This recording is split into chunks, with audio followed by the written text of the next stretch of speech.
मानिए 3 घंटे नींद में काम हो जाता है, अधिक से अधिक 4 घंटे। ये सोना हमारे लिए बहुत हानिकारक है और ये सोना हमारे लिए लाभदायक भी है। दोनों बात समझना। जिसका स्वभाव बन जाता है कि जहां बैठे वहीं सो गए, जहां बैठे, ऐसा हमने देखा है। बैठे 2-4 मिनट जहां एकाग्र घोंटा बजने लगे, ये क्या है? ये दलिद्राए क्यों? अरे तुम साधक हो, ये दलिद्रता क्यों? क्या यही उपासना में तुमने सिद्धि प्राप्त की है? जहां बैठ जाओ वहां तुम लड़खड़ा गए, लार बहने लगी, सोने लगे, घोटा बजने लगे। ये दलिद्रता है, ये तमोगुणी है। ऐसा नहीं। एक बार नींद को समय दिया है, 3 घंटे 4 घंटे, आ जाए तो आ जाए, नहीं उसको निमंत्रण नहीं देना। राधा राधा राधा और जग को सुखानुभूत हो रही, वो भजन क्या करेंगे? जो ज्यादा नींद लेते हैं उनकी गाढ़ नींद कभी नहीं होती है। मतलब अब सो चुके, छक गए, ऐसा नहीं आएगा। उनको बहुत प्रकार से विघ्न पड़ने लगते हैं, स्वप्न आदि आने लगते हैं, नींद का स्वरूप लंबा हो जाता है, 10 घंटे 12 घंटे। हमको एक ने बताया था कि हम केवल भोजन के लिए उठते हैं और अपने कमरे में ही पड़े रहते हैं, 18 घंटे वो सोते हैं। क्या जीवन आपका है? ये जीवन है? सोना बहुत हानिकारक है। अरे हम परमार्थ के पति के जितनी बार नाम जप कर लिए वो हमारे बैंक में जमा हो गया। सो के क्या बर्बाद करना है? 3 घंटे 4 घंटे, इसके 5-6 घंटे वो उनके लिए है जो बहुत श्रम परायण है, परिश्रम करते हैं शरीर से, साधक के लिए नहीं। 3 घंटे पर्याप्त है। आप अभ्यास करके तो देखिए, 3 घंटे में आपको बिल्कुल 24 घंटे के लिए तृप्ति मिल जाएगी। हाँ बिल्कुल ठीक है, अभ्यास कर लीजिए। दिन में लेटे रहने पर भी 1 मिनट नींद नहीं, अभ्यास कीजिए। अभ्यास अमृत है और अभ्यास ही मृत्यु है। आपने जैसा अभ्यास कर लिया, अमृत का अभ्यास किया तो अमृत है और मृत्यु का अभ्यास किया तो मृत्यु है। भोगों का अभ्यास करना, सोने का अभ्यास करना, प्रपंच में अधिक रुचि रखना, ये सब मृत्यु है। नामामृत, लीलामृत, रूपामृत, धामामृत, इसका अभ्यास करो, अमृत है ये। शरीर उसका बहुत सोने पर भी आलस्य से भरा रहेगा। आलस्य के कारण वो भजन में जे भी बैठेगा 2-4 मिनट में ही माला छूट जाएगा और नींद आ जाएगी। ऐसा दर्शन होता है। वो बहुत कोशिश करते हैं, बस ऐसे हो जाते। ये कैसे हो गया? तुम्हारा क्या अभ्यास है? ऐसे कैसे कोई हम पे ऐसे कैसे हावी हो सकता है? कोई हमारे ऊपर ऐसा कैसे शासन कर सकता है? चाहे नींद हो या काम हो या क्रोध हो, आप क्या हो? आप समझो, आप भगवान के अंश हो और आप इतना अधीन होते चले जा रहे हैं शरीर के। सत्संग हो रहा है, आप मुंह बगाड़ के सो रहे हैं। कीर्तन हो रहा है, आपको झटके नींद के आ रहे। धिक्कार है आपको जीवन को। आप साधक हो, आप उपासक हो, ये क्या हो रहा है? जहां आपको संपूर्णतया सावधान होकर चैतन्य रहना है, वो आप सो रहे हो। कैसी आपकी दिनचर्या, कैसी आपकी साधना है? आप हो क्या? विचार करना चाहिए। डांटने की विषय नहीं है, कोई तुम्हें जगाए विषय नहीं है। भगवत कृपा से जीवन में कभी अलार्म नहीं बजाया कि हमको इतने बजे उठना है, पता नहीं उठ पाए कि ना उठ पाए। अभ्यास योग युक्त चेतसा नान्यगामिना, ऐसी स्थिति हो कि हम उठ ना पाए तो बात अलग की है। बख्शना नहीं इस शरीर को, अब भाई हमें चलो हम नहीं आ रहे, ऐसा नहीं। अगर सांस है, दम है, बिल्कुल इसको बख्शना नहीं।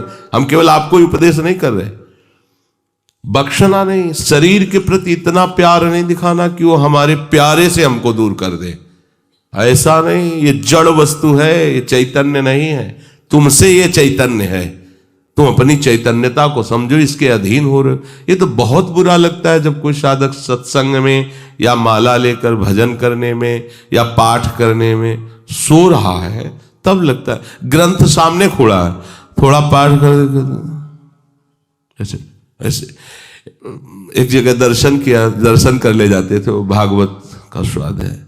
वो श्री जी के सामने भागवत पढ़ते पढ़ते नाक और माथा पूरी भागवत में रख दिया और 2500 लोग आ जा रहे हैं ऐसे। तो उनको जैसे कहते पंडित जी श्री हरिवंश, हाँ हाँ श्री हरिवंश, अब ये हो क्या रहा है, ये क्या हो रहा है? अगर आपके अंदर नींद है तो आप चैन से 1-2 घंटे सो लीजिए और फिर बैठिए, चैतन्य होकर बैठिए।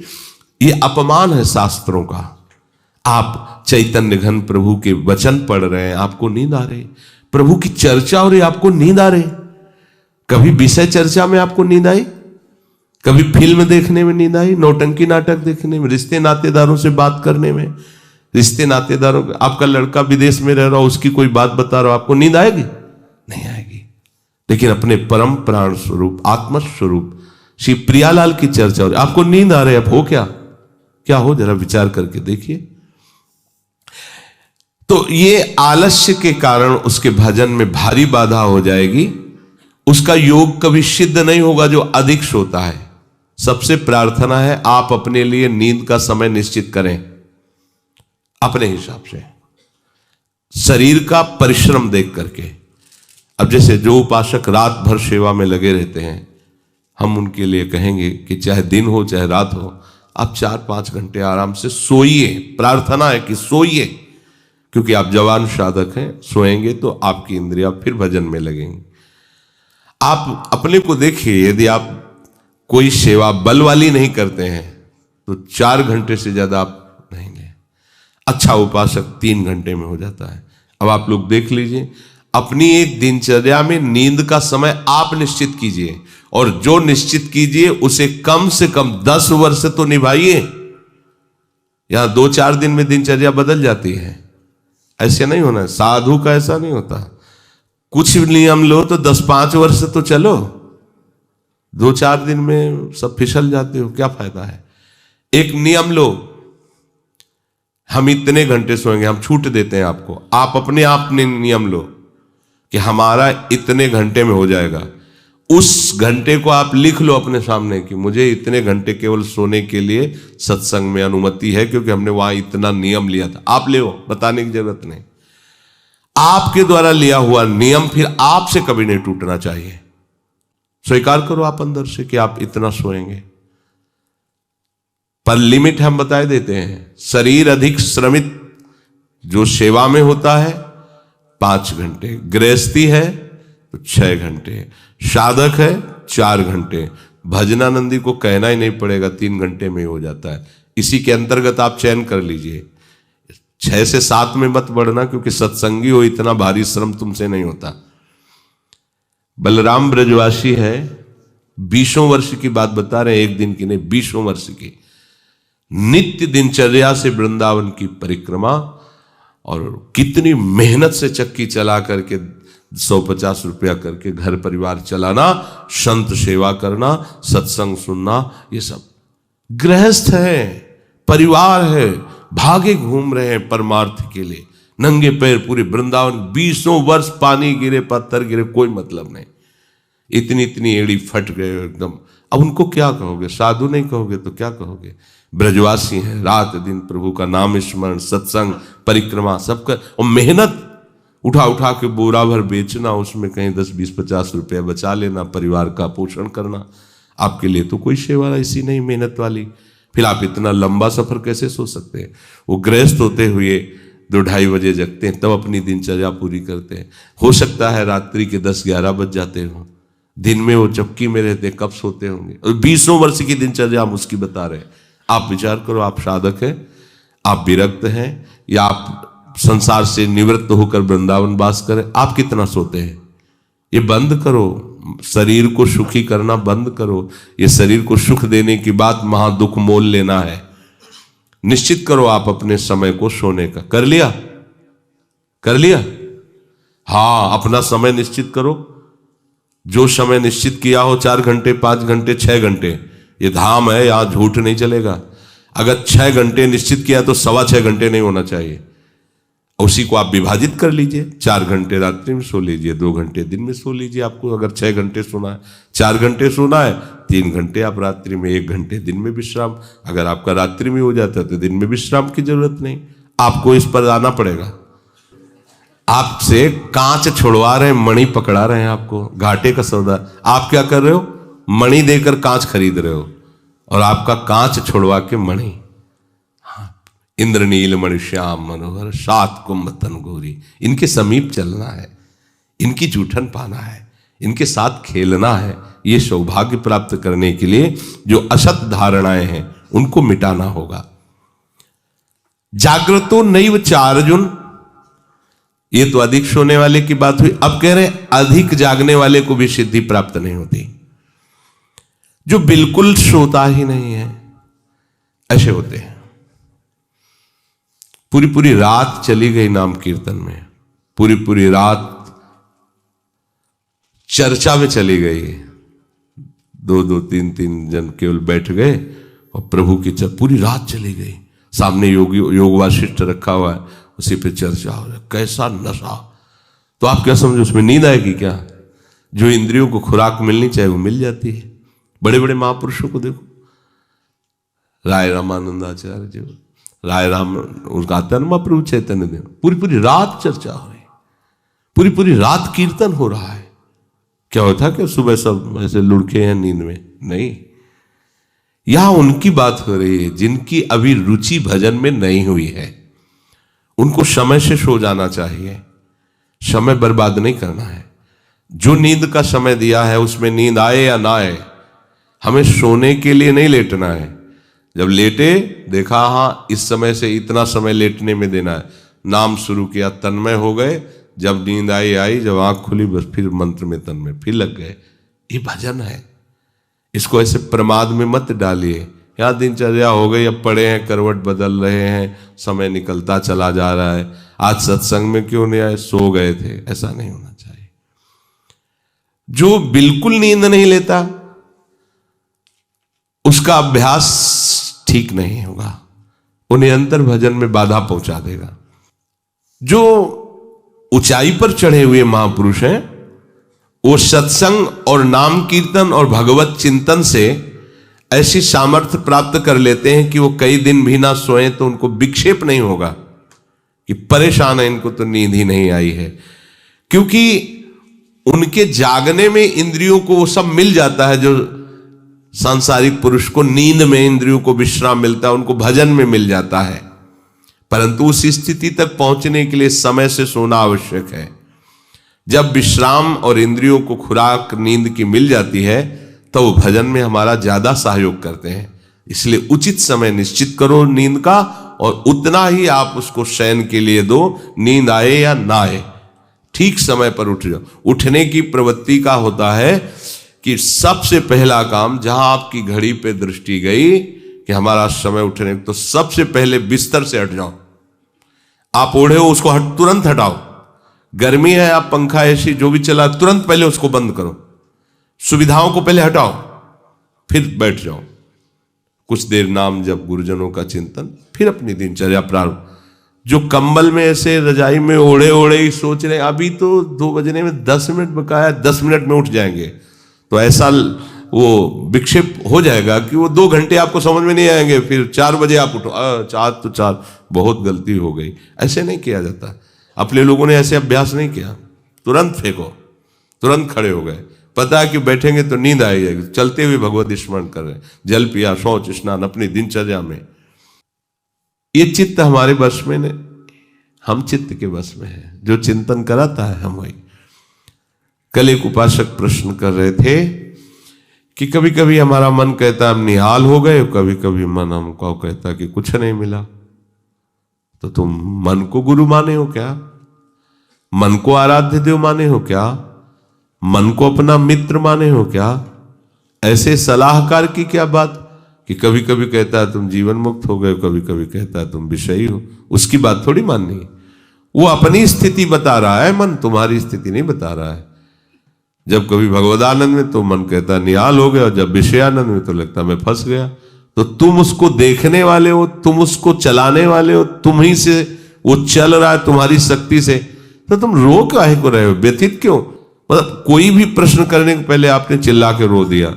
अब सब प्रश्न का रहस्य नहीं मिल पाएगा आपको, क्योंकि पहले ही देख लिया कि आप नहीं।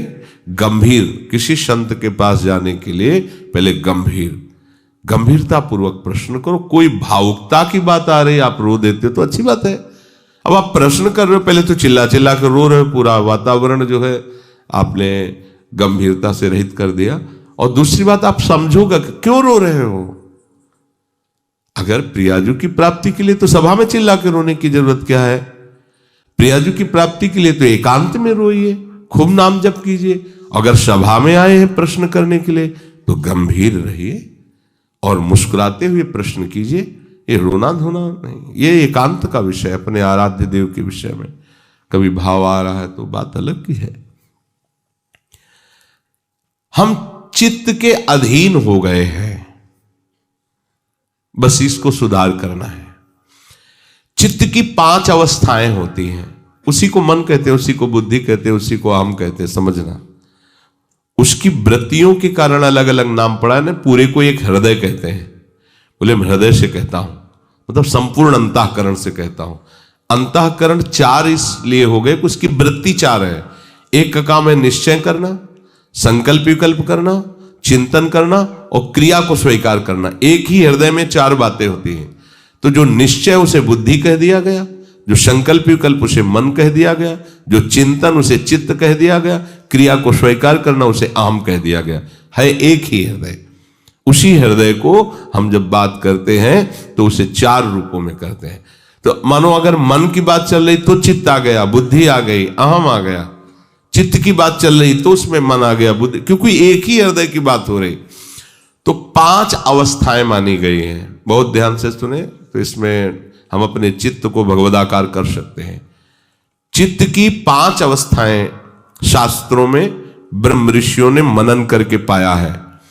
मूढ़ता, मूढ़ अवस्था, क्षिप्त अवस्था, विक्षिप्त अवस्था, एकाग्र अवस्था और निरुद्ध अवस्था, ये 5 अवस्थाएं पाई गई हैं। इनमें 2 से भजन नहीं होता। जिनके चित्त में ये 5 में 2 पहली वाली अवस्थाएं जोर की होती हैं, मूढ़ अवस्था और क्षिप्त अवस्था, उनसे बिल्कुल भजन नहीं होगा। वो पाप प्रवृत्ति में ही चित्त लगाने वाले जन हैं, उनसे भजन बिल्कुल नहीं होगा। जिनके ये विक्षिप्त, एकाग्र और निरुद्ध ये गौड़ हैं, एकदम दबे हुए हैं, और मूढ़ता और क्षिप्तता ये जागृत है, बहुत विशाल, उनसे भजन नहीं होगा, साधन नहीं होगा। वो पापाचरण रत रहेंगे, दान पुण्य भी करेंगे तो अहंकार की धरा में होगा। अब यहां से शुरू होता है साधन। विक्षिप्त से कभी भजन होता है, कभी विषय चिंतन होता है। ये विक्षिप्त चित्त का होता है। कभी प्रभु अच्छे लगते हैं, कभी संसार अच्छा लगता है। अभी ये आगे पद्धति नहीं बढ़ी, ये विक्षिप्त है, पर ये अधिकारी है भजन का। इस अधिकार वाले उपासक को जब साधु संग मिल जाता है और सत्संग मिलता है, तब वो बार बार सत्संग के प्रभाव से विक्षिप्तता को अगली पद्धति में बदल देता है, एकाग्र। अब वो एकाग्र होने लगता है कि मेरे जीवन का उद्देश्य केवल भजन है, केवल प्रिया प्रीतम की प्राप्ति है। नहीं, अब संसार को मैं नहीं मानूंगा कि संसार मेरा है, संसार के संबंध मेरे हैं। सत्संग के द्वारा ये विक्षिप्त चित्त के चलने की गति ही खत्म हो गई। अपने आराध्य देव में चित्त फंस गया, निरुद्ध हो गया। इसे कहते हैं निर्विकल्प समाधि। आप कोई कल्पना नहीं रह गई, केवल सम अवस्था, भगवदाकार वृत्ति, परमानंदमय। अभी ये चित्त प्रिया प्रीतम में हो गया। क्षिप्त अवस्था और मूढ़ अवस्था ये भजन नहीं होने देते। विक्षिप्त अवस्था से भजन प्रारंभ होता है, एकाग्रता में भजन का सुख मिलता है। इसके आगे जब एकाग्रता ऐसी बढ़ती है कि अपने आराध्य देव के सिवा कुछ चिंतन ही नहीं करता चित्त, तो उसे निर्विकल्प समाधि कहते हैं। वो हर समय आओ, स्वामी जी महाराज कह रहे चित्त न डुला इतुत आओ समाधि भीतर। अब वो उठते बैठते चलते फिरते क्रियारत होते हुए भी समाधि में रहता है। अपने आराध्य देव में चित्त निरुद्ध हो गया, अब चित्त पंग हो गया, अब हटाने से भी नहीं हटेगा। तो चित्त की सार्थकता है निरुद्ध अवस्था में पहुंचने की। गोपीजन इसी अवस्था की महापुरुष है। सब क्रियाएं घर की हो रही है और मुरारी पादार्पित चित्त वृत्ति। अम्बरीश जी इसी अवस्था के महापुरुष हैं। सम्राट पद पर हैं, लेकिन सावई मन कृष्ण पदार विंदयो, निरुद्ध हो गया मन प्रभु के चरणार विंद में। यदा विनियतम चित्त मात्मन्ये वावतिष्ठते, जिस काल में चित्त आखिरी अवस्था को पहुंच जाता है, निरुद्ध अवस्था, एकाग्रता में भी पहुंचना बहुत बड़ी सिद्धि है। पर अपने लोग जो सब हैं विक्षिप्त अवस्था में है, कभी संसार का आकर्षण, कभी प्रभु का आकर्षण। लेकिन मूढ़ता और क्षिप्तता में प्रभु का आकर्षण होता ही नहीं है। वो उसी में लगा रहता है प्रपंच में, बस लड़का बच्चा परिवार खाना कमाना, धर्म से धन आवे या अधर्म से आवे, इसका कोई भेद उनके अंदर नहीं। धन आना चाहिए, भोग सामग्री मिलना चाहिए। जो विक्षिप्त अवस्था से भजन प्रारंभ होता है वो संत संग से एकाग्र होता है, और भजन का जहां आनंद मिला वो निरुद्ध हो जाए, फिर छोड़ नहीं सकता। फिर तो चित्त प्रभु के चरणों में, या चित्त चोर ने चित्त को चुरा लिया। ये जो स्थिति है उसे कह रहे हैं विनियतम चित्तम यदा। यदा माने उस समय, जिस काल में चित्त निरुद्ध अवस्था को प्राप्त हो जाता है, वो स्थिर हो जाता है अपने स्वरूप में, आराध्य देव में। चित्त भगवदाकार हुआ कि अपना वपु अनुभव में आ जाता है, जो स्वरूप है सहचरी वपु। सहचरी वपु अपने आराध्य देव के समीप ही होती है, इसलिए आराध्य देव अलग से ध्यान में नहीं आते, अपने को वहीं देखता है प्यारी जो प्यारे जो के समीप। जब राधिका श्याम प्रसन्न भये, तब नित्य समीप सु खैंच लए, और हरिवंश समीप सदा तिनके, सुख संपत्ति दंपति जो जिनके। तो हम अभ्यास करें, हमारा चित्त विषयों में विक्षिप्त न हो, प्रभु के नाम रूप में एकाग्र हो।